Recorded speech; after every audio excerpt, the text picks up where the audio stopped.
ನಮಸ್ಕಾರ ಬಸ್ ಎಲ್ಲರಿಗೂ welcome back to Sagar stories ಮಗ್ಗ. ಈ ಸೀಸನ್ PKL ಆಕ್ಷನ್ ಇನ್ನೇನು 2 ದಿನದಲ್ಲಿ ಬರ್ತಾ ಇದೆ. ಸೊ PKL ಆಕ್ಷನ್ ಅಲ್ಲಿ ನಮ್ಮ ಬೆಂಗಳೂರು ಬುಲ್ಸ್ ಮೈನ್ ಆಗಿ ಟಾರ್ಗೆಟ್ ಮಾಡಬೇಕಾಗಿರುವಂತ ಟಾಪ್ 5 ಪ್ಲೇಯರ್ಸ್ ಗಳನ್ನ ನೋಡ್ಬಿಡೋಣ. ನನ್ನ ಅನಿಸಿಕೆ ಪ್ರಕಾರ ಈ ಪ್ಲೇಯರ್ಸ್ಗಳಿಗೆ, ಈ ಟಾಪ್ 5 ಪ್ಲೇಯರ್ಸ್ಗಳಿಗೆ ಎಲ್ಲರೂ ಕೂಡ ಡಿಮ್ಯಾಂಡ್ ಇತ್ತು. ಎಲ್ಲ ಫ್ರಾಂಚೈಸಿಗಳು ಕೂಡ ಮುಗಿ ಬಿದ್ದಿರ್ತಾರೆ ಹಿಂದೆಗಡೆ. ಬಟ್ ಬೆಂಗಳೂರು ಬುಲ್ಸ್ ಇವರಲ್ಲಿ ಯಾರು ಒಬ್ರನ್ನೋ ಇಬ್ರನ್ನ ಎತ್ತಾಕೊಂಡ್ಬಿಡ್ತು ಅಂತಂದ್ರೆ ಸಿಕ್ಕಾಪಟ್ಟೆ ಬೆಟರ್ ಆಗಿರುತ್ತೆ. ಒಬ್ರನ್ನ ಎತ್ತಾಕೊಂಡ್ಬಿಟ್ರು ಕೂಡ ಬೆಟರ್ ಆಗಿರುತ್ತೆ ಅಂತ ನನಗೆ ಯಾಕೋ ಅನ್ನಿಸ್ತು. ಇಬ್ಬರನ್ನ ಎತ್ತಾಕೋಣ ಸಿಕ್ಕಾಪಟ್ಟೆ ಕಷ್ಟ, ಯಾಕಂದ್ರೆ ಇವರು ಸಿಕ್ಕಾಪಟ್ಟೆ ಹೈ ಅಮೌಂಟ್ಗೆ ಹೋಗುವಂಥ ಪ್ಲೇಯರ್ಸ್ಗಳು, ಒಂಥರ ಎಲೈಟ್ ಪ್ಲೇಯರ್ಸ್ಗಳು ಅಂತ ಹೇಳಬೇಕು. ಫಸ್ಟ್ ದಿನನೇ ಆಕ್ಷನ್ ಆಗುವಂಥ ಪ್ಲೇಯರ್ಸ್ಗಳು. ಸೊ ನೋಡೋಣ ಆ ಪ್ಲೇಯರ್ಸ್ಗಳು ಯಾರು ಅಂತ. ಅದಕ್ಕಿಂತ ಮುಂಚೆ ಬೇಗ ಚಾನಲ್ ಸಬ್ಸ್ಕ್ರೈಬ್ ಹಾಕೊಂಡಿಲ್ಲ, ಬೇಗ ಚಾನಲ್ ಸಬ್ಸ್ಕ್ರೈಬ್ ಹಾಕೊಳ್ಳಿ. ಮೊದಲನೇ ಪ್ಲೇಯರ್ ಯಾರು ಅಂದರೆ ನಾನು ವಿಡಿಯೋನ ಡೆಡಿಕೇಟೆಡ್ ಆಗಿ ಮಾಡಿಬಿಟ್ಟಿದ್ದೀನಿ. ಪವನ್ ಕುಮಾರ್ ಶರಾವತ್ಗೆ ಬೆಂಗಳೂರು ಬುಲ್ಸ್ ಟಾರ್ಗೆಟ್ ಮಾಡೋದು ನಂಗೆ ಯಾಕೋ ಡೌಟ್ ಕಾಣಿಸ್ತಾ ಇಲ್ಲ. ಅವ್ರು ಟಾರ್ಗೆಟ್ ಖಂಡಿತ ಮಾಡ್ತಾರೆ. ನಮ್ಮ ಬೆಂಗಳೂರು ಬುಲ್ಸ್ ಲಾಸ್ಟ್ 2-3 ಸೀಸನ್ ಇಂದ ಅನುಭವಿಸಿರೋದು, 2 ಸೀಸನ್ ಇಂದ ಅನುಭವಿಸಿರೋದು ಎಲ್ಲಿ ಅಂದ್ರೆ ರೈಡಿಂಗ್ ಡಿಪಾರ್ಟ್ಮೆಂಟ್ ಸಿಕ್ಕಾಪಟ್ಟೆ ಕ್ವಾಟನ ಅನುಭವಿಸೋದು. ಡಿಫೆನ್ಸ್ ಅಲ್ಲಿ ಏನೋ ಒಂದು ರೇಂಜಿಗೆ ಪರವಾಗಿಲ್ಲ ಮಾಡ್ತಾ ಇದ್ದಾರೆ.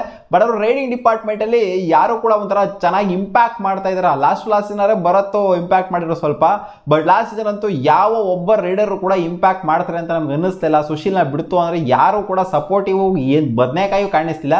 ಸೊ ಮೇನ್ ಆಗಿ ಬೇಕಾಗಿರೋದು ನಮ್ಮ ಬೆಂಗಳೂರು ಬುಲ್ಸ್ಗೆ 1-2 ಮೈನ್ ರೈಡರ್ಸ್ ಬೇಕು ನಮಗೆ. 7 ಆಡುವಂಥ 2 ಮೈನ್ ರೈಡರ್ಸ್ ಬೇಕು.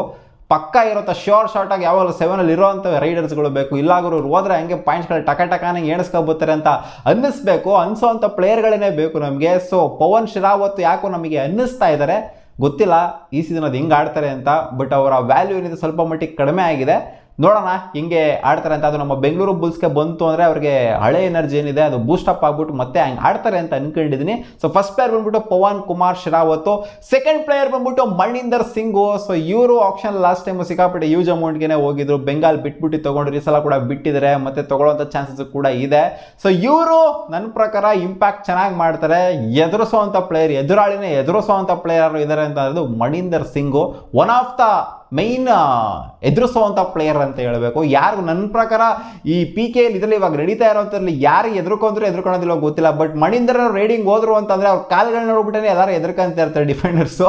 ಯಾಕಂದ್ರೆ ಹೆಂಗಿದೆ ಒಂಥರ ಬಲಾಡಿಯರ್ ಆಗಿದ್ದಾರೆ ಸಿಕ್ಕಾಪಟ್ಟೆ. ಸೊ ನನ್ನ ಪ್ರಕಾರ ಮಣಿಂದರ್ ಬಂತು ಅಂದರೆ ಬೆಂಗಳೂರು ಬುಲ್ಸ್ಗೆ ಸಿಕ್ಕಾಪಟ್ಟೆ ಡಿಫ್ರೆನ್ಸ್ ಆಗುತ್ತೆ ಅಂತ ನಾನು ಪರ್ಸ್ನಲಿ ಅನ್ಕೊಂಡಿದ್ದೀನಿ. ಸೊ ಮಣಿಂದರ್ ಅವ್ರ ಪವನ್ ಶರಾವತ್ ಯಾವ ಮೈನ್ ರೈಡರ್ ತಗೊಂತಾರೆ ಅಂತ ಗೊತ್ತಿಲ್ಲ. 3ನೇ player it's Sachin Tanwar. Patna Pirates ಅವರು ಬಿಟ್ಟಿದ್ದಾರೆ, 3 ವರ್ಷ ಇಟ್ಕೊಂಡಿದ್ದಾರೆ. ಪಟ್ನಾ ಪೈರೇಟ್ಸ್ ಅವರು ರಿಟರ್ನ್ ಲಾಸ್ಟ್ ಸೀಸನ್ ಆಕ್ಚುಲಿ ಬಿಟ್ಟಿದ್ರು, ಮತ್ತೆ ವಾಪಸ್ ತಗೊಂಡಿದ್ರು. ಇದನ್ನು ಬಿಟ್ಟಿದ್ದಾರೆ, ಮತ್ತೆ ವಾಪಸ್ ತಗೊಳ್ಳೋಂಥ ಸಾಧ್ಯತೆ ಇರುತ್ತೆ. ಇನ್ ಕೇಸ್ ಇಲ್ಲಿ ಪವನ್ ಸಿಗ್ಲಿಲ್ಲ ಅಂತಂದ್ರೆ, ಮಣಿಂದರು ಸಿಗ್ಲಿಲ್ಲ ಅಂತ ಅಂದ್ರೆ ಬೆಂಗಳೂರು ಬುಲ್ಸ್ ಸಚಿನ್ ಅವರಿಗೆ ಬಲೆ ಹಾಕಿದ್ರೆ ನನ್ನ ಪ್ರಕಾರ ಬೆಟರ್ ಆಗಿರುತ್ತೆ. ಸಚಿನ್ ಕೂಡ ಬೆಟರ್ ರೈಡರ್. ಲಾಸ್ಟ್ ಸೀಸನ್ ಅಷ್ಟೊಂದೇನೆ ಇವ್ರಿಗೆ ಎಕ್ಸ್ಪೆಕ್ಟೆಡ್ ರೇಂಜಲ್ಲಿ ಇಂಪ್ಯಾಕ್ಟ್ ಮಾಡೋಕ್ಕಾಗಿಲ್ಲ ಸಚಿನ್ ಅವರು. ಬಟ್ ಆದರೂ ಒಬ್ಬ ಮೈನ್ ಪ್ಲೇಯರ್ನೇ. ನನ್ನ ಪ್ರಕಾರ ಸಚಿನ್ಗಿಂತ ಪವನ್ ಆರ್ ಮಣಿಂದರ್ ಇವರಿಬ್ರು ನಾನು ಮೈನ್ ಪ್ರಿಫರೆನ್ಸ್ ಆಗಿರ್ತಾರೆ. ಇವರಿಬ್ರು ಸಿಕ್ಕಿಲ್ಲ ಅಂತಂದ್ರೆ ಆಮೇಲೆ ನಾನು ಈ ಕಡೆ ನೋಡ್ತೀನಿ, ಸಚಿನ್ ಅವ್ರ ಕಡೆನೋ ಅಥವಾ ಬೇರೆಯವ್ರ ಕಡೆನೋ ನೋಡ್ತೀನಿ. ಸೊ ನಿಮಗೆ ಏನಿಸುತ್ತೆ, ಸಚಿನ್ ತಗೋಬೇಕು ಅಂತ ಅನ್ನಿಸ್ತಿದೆ ಅಥವಾ ತಗೋಬಾರ್ದು ಅಂತ ಅನ್ನಿಸ್ತಿದೆ, ಕಾಮೆಂಟ್ ಅಲ್ಲಿ ಹಾಕಿ. 4ನೇ ಪ್ಲೇಯರ್ ಇಟ್ಸ್ ಪರ್ದೀಪ್ ನಾರ್ವಾಲ್. ಇವರೇ PKL ಹಿಸ್ಟ್ರಲ್ಲೇ ಹೈಯೆಸ್ಟ್ ರೆಡ್ ಪಾಯಿಂಟ್ಸ್ನ ಹೊಂದಿರುವಂಥ ಪ್ಲೇಯರು. ಸೊ ಸ್ಟ್ಯಾಟ್ಸ್ಗಳನ್ನಂತೂ ಚೆನ್ನಾಗಿ ಇಟ್ಕೊಂಡಿದ್ದಾರೆ. ಲಾಸ್ಟ್ ಸೀಸನ್ ಪರವಾಗಿಲ್ಲ, ಲಾಸ್ಟ್ ಸೀಸನ್ ಕಂಪೇರ್ ಮಾಡ್ತಾರೆ, ಲಾಸ್ಟ್ ಸೀಸನ್ ಪರವಾಗಿಲ್ಲ, ಒಂದು ರೇಂಜಿಗೆ ಚೆನ್ನಾಗಿನ ಪ್ರದರ್ಶನ ಕೊಟ್ಟಿದ್ದಾರೆ ಇರೋರಲ್ಲೇನೆ. ಸೊ ಆದ್ರಿಂದ ನಾನು ಪರ್ದೀಪ್ ನಾರ್ವಾಲ್ನ ಬ್ಯಾಕ್ ಮಾಡಿಬಿಟ್ಟು ಬೆಂಗಳೂರು ಬುಲ್ಸ್ಗೆ ಮುಂಚೆ ಜಮಾನ್ದಲ್ಲಿ ಆಡಿದಂಥ ಪ್ಲೇಯರು ಪರ್ದೀಪ್ ನಾರ್ವಾಲ್. ಸೊ ಮತ್ತೆ ಎಳ್ಕೊಳ್ಳೋದಕ್ಕೆ ಟ್ರೈ ಮಾಡ್ತೀನಿ, ಏನೋ ಚೆನ್ನಾಗಿ ಇಂಪ್ಯಾಕ್ಟ್ ಮಾಡ್ಬೋದು ಅಂತ ಅನ್ಕೊಂಡಿದ್ದೀನಿ, ಒಂದು ಹೋಪ್ ಇಟ್ಕೊಂಡಷ್ಟೇ. ಬಟ್ ನನಗೆ ಪವನ್ ಮೇಲೆ ಮತ್ತೆ ಮಣಿಂದರ್ ಮೇಲೆ ಇರೋವಂಥ ಹೋಪು ಈ ಪ್ಲೇಯರ್ಸ್ಗಳ ಮೇಲೆ ಇಲ್ಲ, ಸಚಿನ್ ಮೇಲೆ ಜೊತೆಗೆ ಪರ್ದೀಪ್ ಮೇಲೆ. ಬಟ್ ಸಿಕ್ಕಾಪಟ್ಟೆ ಟಾಪ್ ಪ್ಲೇಯರ್ಸ್ ಅವನ್ನ ಕ್ಯಾಟಗರಿ ಲಿಸ್ಟಲ್ಲಿ ಇರೋದ್ರಿಂದ ಸೊ ಇವನ್ನ ಟಾರ್ಗೆಟ್ ಮಾಡೋದು ಯಾಕೋ ಡೌಟ್ ಕಾಣಿಸ್ತಿಲ್ಲ. ಎಲ್ಲ ಫ್ರಾಂಚೈಸ್ಗಳು ಟಾರ್ಗೆಟ್ ಮಾಡ್ತಾರೆ, ಸುಮಾರು ಫ್ರಾಂಚೈಸ್ಗಳು ಟಾರ್ಗೆಟ್ ಮಾಡ್ತಾರೆ ಈ ಪ್ಲೇಯರ್ಸ್ಗಳಿಗೆ.